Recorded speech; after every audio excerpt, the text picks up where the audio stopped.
আম্মা জান হযরত আয়েশা সিদ্দিকা রাদিয়াল্লাহু তাআলা আনহা আমার নবীজির কাছে প্রশ্ন করতেছেন, ইয়া রাসূলুল্লাহ, ইয়া হাবিবাল্লাহ, নবীজি আপনার জবান থেকে শুনেছি কাল কিয়ামতের দিন মুসিবতের সময় সমস্ত নবী রাসূল দাঁড়ায় যাবেন, সমস্ত নবী রাসূলের উম্মত সেই দিন দাঁড়িয়ে যাবেন।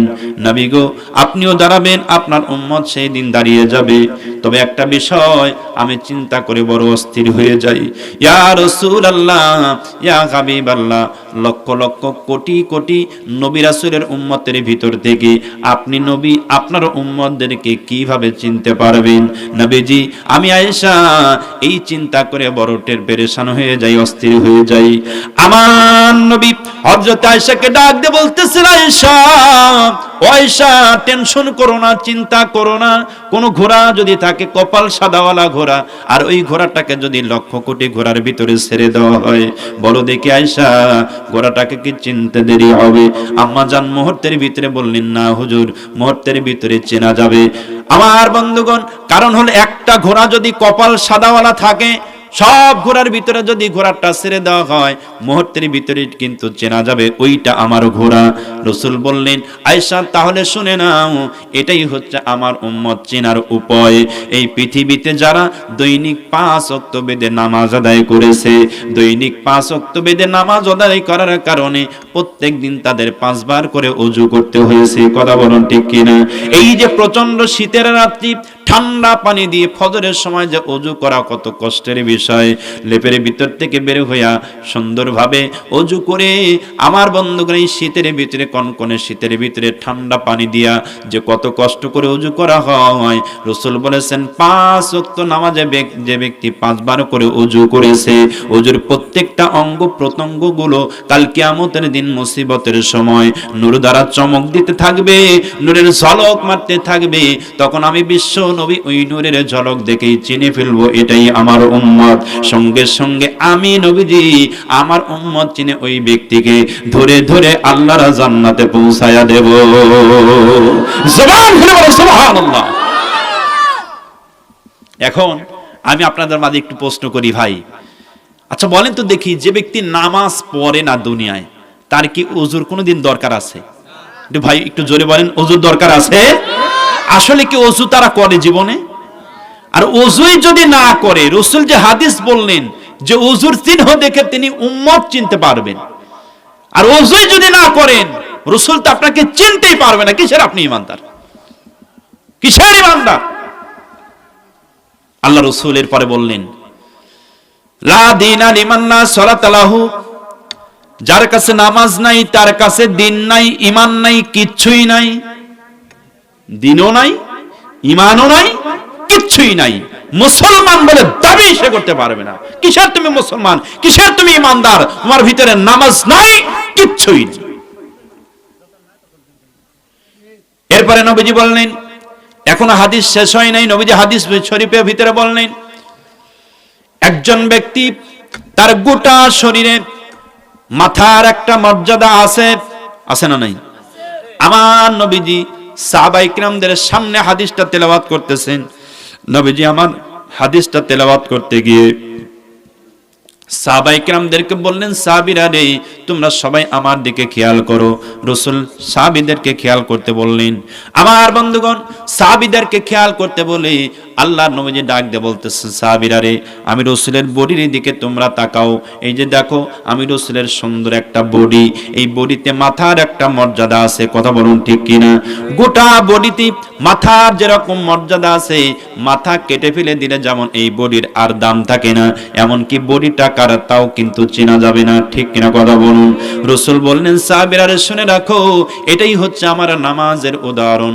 যে ব্যক্তি এই পৃথিবীর জমিনে নামাজ বাদ দিয়ে দেয়, ওই ব্যক্তির জন্য ইসলামের 4 পয়সাও দাম থাকে না। জোরে বলুন কথা ঠিক কিনা?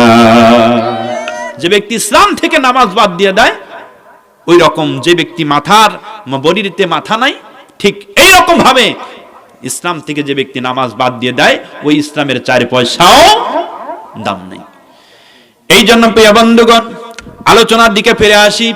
আল্লাহ নবীজি, আল্লাহ পাক বিশ্ব নবীজির সাহাবীদেরকে বললেন, ও ও রাসূলের সাহাবীরা শুনে রাখো, জাহান্নাম থেকে তোমরা মুক্তি পেতে চাও, জাহান্নাম থেকে মুক্তি পেতে হলে 1 নম্বর আমল হলো তুমিনুনা বিল্লাহ, আল্লাহর উপরে তোমাদের ঈমান আনতে হবে।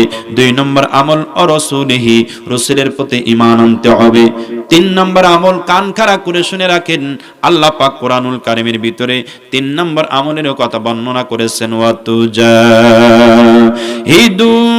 ফি সাবিলিল্লাহি বিআমওয়ালিকুম ওয়া আনফুসিকুম যালিকুম খায়রুল লাকুম ইন কুনতুম তা'লামুন।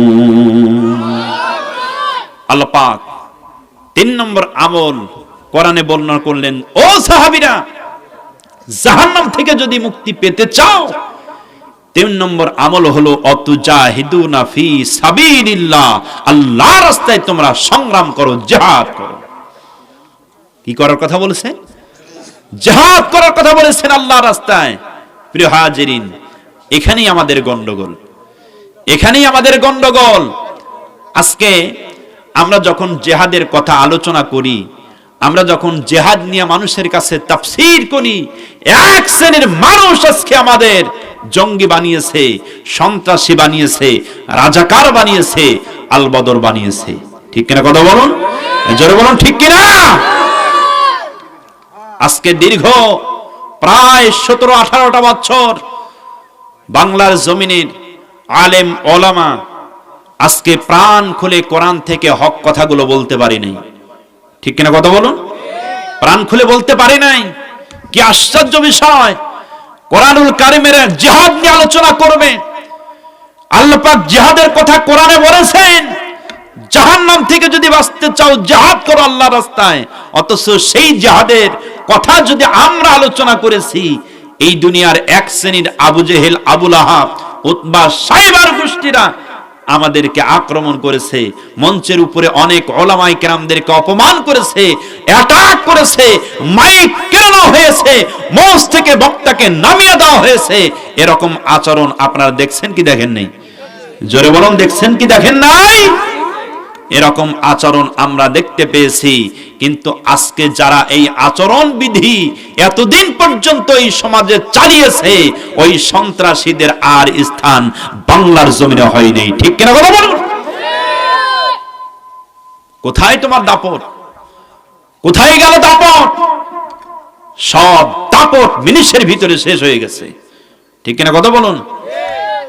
অথচ বারবার ভাষণের ভিতরে আমাদেরকে শোনাইছে আমরা পালাবো না, আমরা পালাবো না। কিন্তু তোমরাই পালিয়ে গেলে। যাদের উপরে নির্যাতন চালানো হলো তারাই বীরের বেশে বাংলার জমিনে এখনো টিকে আছে। যারা আমাদেরকে নির্যাতন করেছে তাদের খোঁজ খবর পাওয়া যাচ্ছে না, এমনকি ওরা পালানোর জন্য ইন্দোরের রাস্তাও পর্যন্ত খুঁজে পায়নি। ঠিক না কথা বলুন?